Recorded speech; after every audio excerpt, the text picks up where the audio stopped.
And our top focus in WION this hour. The White House has defended its decision to shoot down flying objects.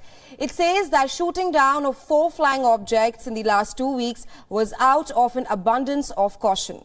The White House emphasized on how the objects posed a threat to commercial flights and were downed in the best interests of the American people.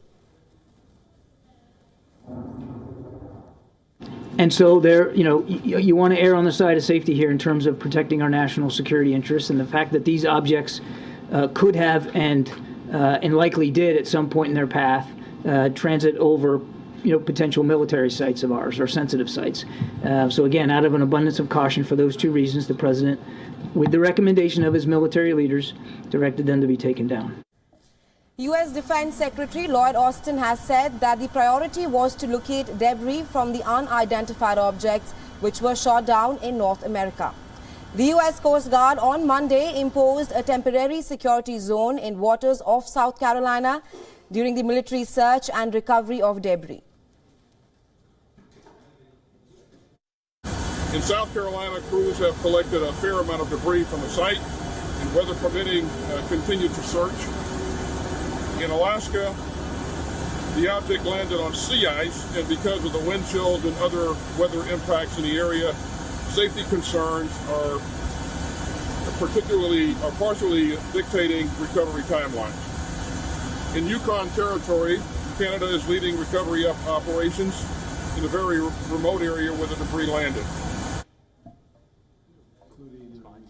According to a Pentagon memo sent to lawmakers on Monday, the unidentified object shot down in Canadian airspace on Saturday appeared to be a small metallic balloon. The memo offers the first official details of one of the 3 objects that were shot down in recent days by America. In retaliation, China's foreign ministry has accused the U.S. of flying high-altitude balloons over its airspace, more than 10 times since the beginning of last year, further describing China's reaction as responsible and professional.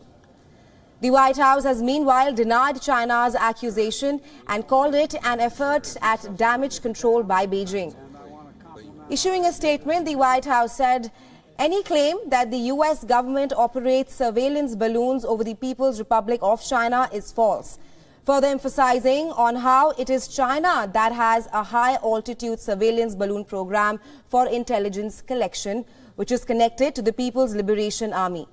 Meanwhile, Washington has not ruled out a meeting between U.S. Secretary of State Antony Blinken and top Chinese diplomat Wang Yi. As Secretary Blinken has said consistently, and as he has said to Wang Yi, as we have all said to the PRC, we are open to dialogue when it is in our interest to do so, and we believe the conditions are right. I know there's been a report about a potential meeting in Munich, but I have nothing to announce today. Canadian Prime Minister Justin Trudeau on Monday said that the 4 aerial objects shot down in recent days are connected in some way or the other, but Trudeau did not elaborate further on that.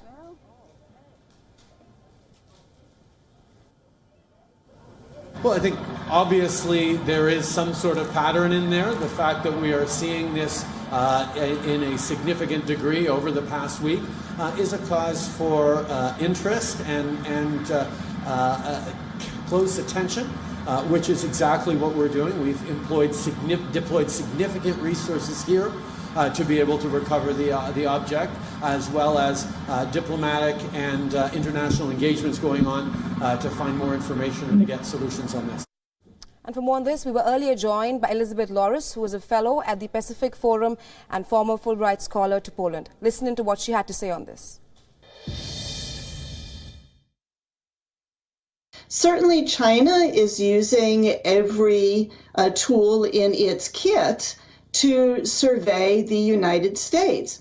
whether it is surveying sensitive locations such as missile sites in Montana, whether it is studying weather patterns to understand how missiles could be affected by weather patterns that over the continental U.S. and Alaska. So there were innumerable uses for these balloons, and that's why it's so important that the U.S. recover the remains not only from off the coast of South Carolina, but also up in the Yukon. And I know those are very, very difficult things to do, but they really need to be done. And the United States then needs to show the world, these are the goods. This is what we have. Much like the Kennedy administration did when surveillance indicated that Russia was putting missiles in Cuba way back in the early 1960s.